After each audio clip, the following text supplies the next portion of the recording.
Okay, so just here with a little refresher, some basic reminders about sexting, texting, sliding into those DMs. I understand, we are living in the pandemic times. Everyone is getting way more verbal, whether, it's under duress or not, because we're doing a lot of distance communication. But you still need to establish and maintain a groundwork of consensual practice, even when you're sexting.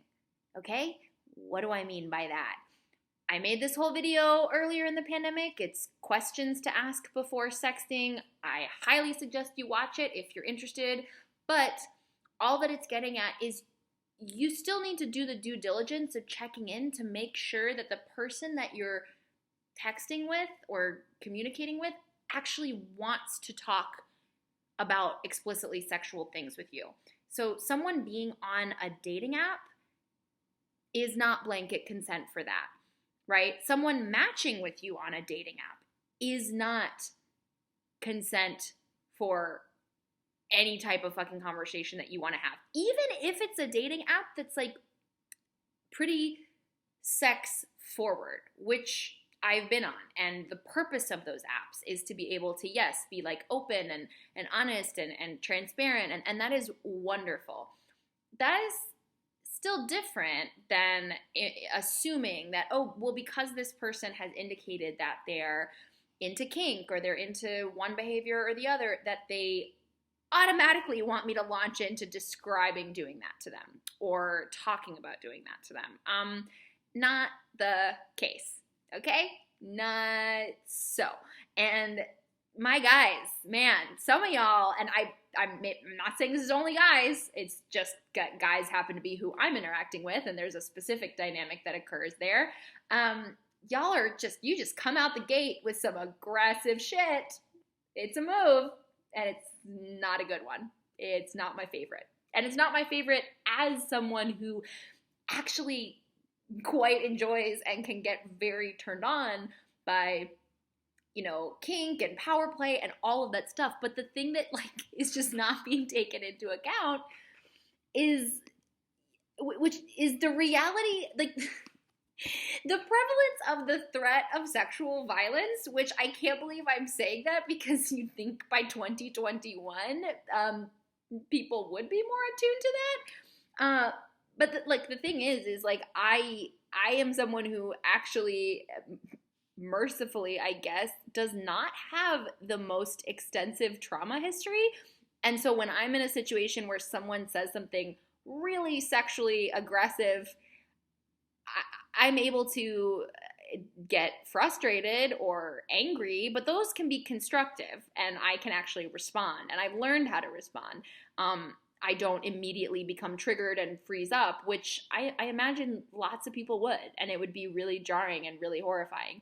And I'm talking about when this is something coming out of the blue. You know what I mean? I think that what's not being taken into account here is part of the thrill and the joy of being able to play with kink and power and all that stuff is there's this fundamental juxtaposition happening. And that's kind of what makes it taboo, right? Is there's this juxtaposition of the reality that we're grounded in where we are autonomous, mutual, individual human beings who respect one another at the bare minimum, even if we don't know each other very well, okay? And that's juxtaposed against this really clear, established, and then enacted power play in a lot of cases, right? Where there's a dom, there's a sub, one person's in control, one person is consensually submitting to that control. And so those two things are kind of in tension, and it creates this really fucking sexy friction, right? But that it's to me at least, it's predicated on that juxtaposition. If I don't fucking know you and you're coming out the gate talking about how you want to choke the shit out of me, I don't know that there's a juxtaposition there at all, because there's a part of me that's okay, do you want to choke me because you think that would be ooh, kind of fun and erotic and sexy and taboo, or do you just want to want to like work some shit out. Like, do you want to choke me like and mean it? Do you know what I mean? And that's not great. That's huge downer, actually. It does not get me in the mood, and I don't think I'm alone in that. Okay, so you need to lay the groundwork. You need to do the work. Ask the question that you need to ask. Figure out what the right question is. Okay, what does someone want to talk about? What do they like talking about? Do they want to hear a fantasy that you have? There are so many questions that you could ask. Please just go watch the other video if you need suggestions. But don't avoid asking the question altogether because you are lazy, cowardly, maybe both, or just an asshole. Because it's not okay. You know, like I need to know that you see me as a human being first before I'm ever gonna want to play in the space of you seeing me as a sex object. And there are plenty of people who are never going to want to play in that space. That's the other thing, okay? I'm speaking as someone who has had the experience and enjoyed the experience of playing around with consensually sort of stepping into a space where I'm inviting someone to sexualize me. And I'm inviting someone to sexualize me with their words, their behaviors, their actions, all right? But there's still an invitation that's like a very important part, all right? Like, don't call me a slut unless we've cleared that language, okay? Don't talk about my body parts as yours unless I've asked you to. Just general rule of thumb, because that's not how it fucking works. And y'all are out here reckless as fuck, sliding into people's messages, talking about how you want to, like, throat fuck them. And I'm just like, what? Do you just don't care?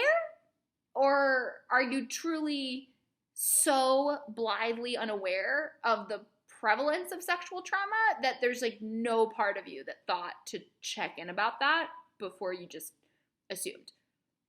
Okay? It's like going up to someone and just like pushing them out the airplane before you check and see if that's like a parachute or just like a Hello Kitty backpack. Could be one or the other. You don't know. Because some people might enjoy that conversation, but plenty of people won't. And of the people that might enjoy that conversation, an even larger subset of those people, I guarantee you, are only going to enjoy that conversation when it's been very clearly established that it is play and not you're a fucking incel. Okay? So do the groundwork. Have the conversation. Then you can have fun. And I promise you can find someone who will want to do the shit you want to do if you put in the due diligence of making sure they want to. Okay?